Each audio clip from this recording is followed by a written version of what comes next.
The people have spoken. You yourself said, if the people say I must step down, you shall comply. This is the time to comply.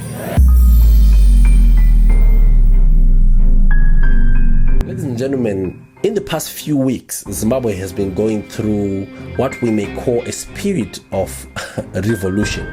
A man in an army suit appears on screens on YouTube and Twitter, encouraging the people to go against the rogue government of Zimbabwe. And a lot of people have actually been kind of scared. The streets are empty in the capital city of Zimbabwe, Harare, and people are very anxious to know what is really going to take place tomorrow, which is the 31st. And a lot of people, I've seen some people commenting about it from South Africa, some from Nigeria. Actually, one person in particular is Pastor Chris, a pastor who is also linked to Hubert Angel.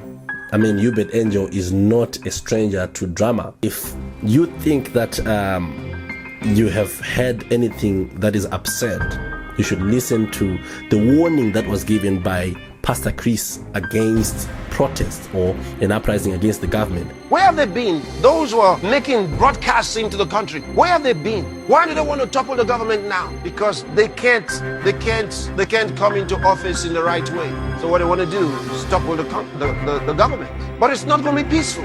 So don't let it happen. It's a deception. This is Satan's mode of operation. I may need to remind Pastor Chris about some things, like the president of Zimbabwe is the one who got into power saying, the voice of the people is the voice of God.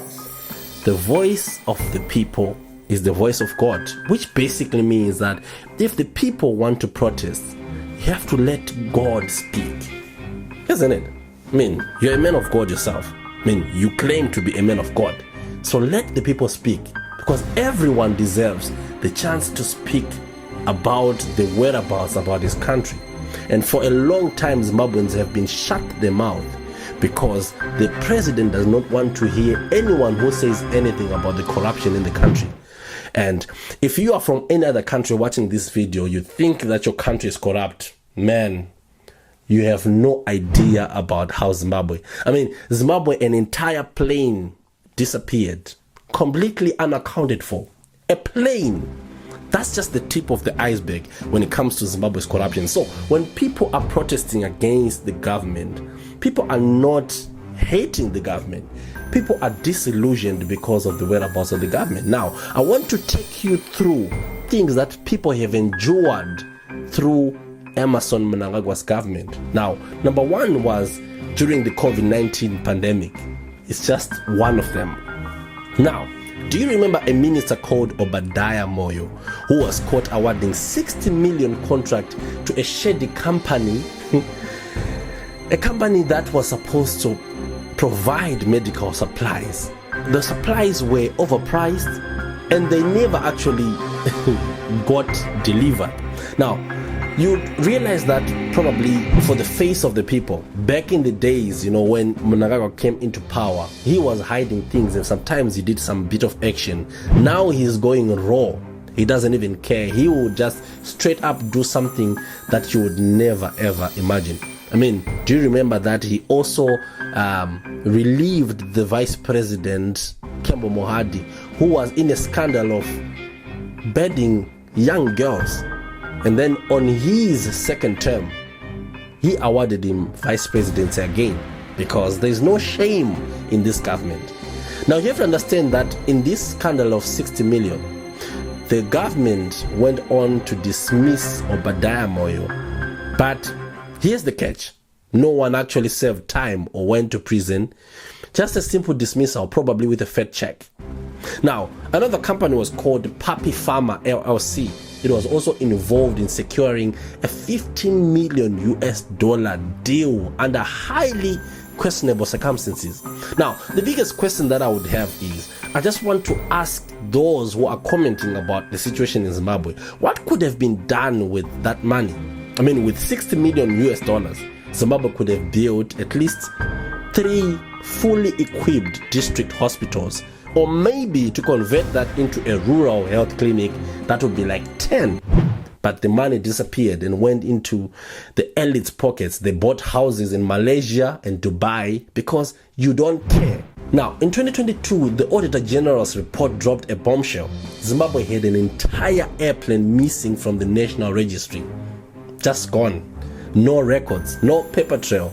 It was allegedly sold, but the question is to whom? Where is the paper? Where is the proof that this plane was sold? Nobody knows, and no one has ever been held accountable for it.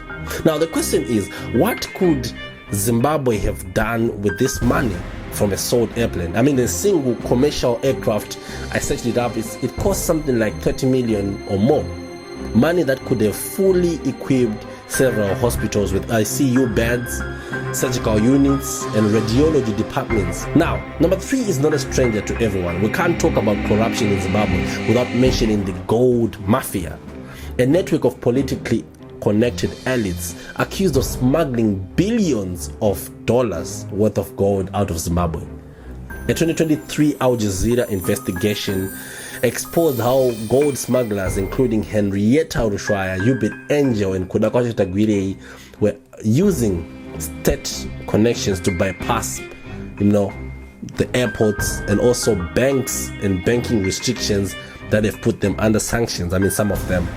And the president's allies were all implicated, but unsurprisingly, no one was arrested or removed from their diplomatic positions.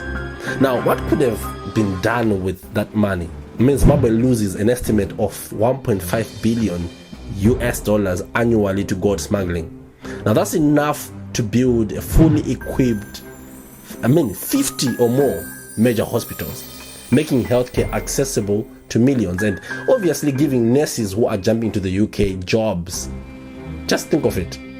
Number 4, Wicknell Chivayo's bogus government contracts. I'm always talking about this gentleman. Now, the controversial businessman Wicknell Chivayo has made headlines for securing multi-million dollar government contracts without proper documentation. His 200 million Gwanda project, for solar, just imagine 200 million solar energy project that was supposed to be given to someone to do their job, but years later the site remains empty. Zimbabwe still faces power shortages, and despite multiple scandals, Chivayo remains untouched. Actually, he has been giving out cars to some unsuspecting people. Now, what could have been done with 200 million? That money could have funded fully functional provincial hospitals, reducing overcrowding and improving healthcare delivery. Now, just to end this, these are just some of Zimbabwe's biggest corruption cases. And the worst part is the people involved are still in power. No arrest, no accountability, just business as usual. Now, so if you thought your government was corrupt, Zimbabwe takes it to another level. And I just want you to know that people are not complaining because of just a mere speculation. These are well documented and verified cases.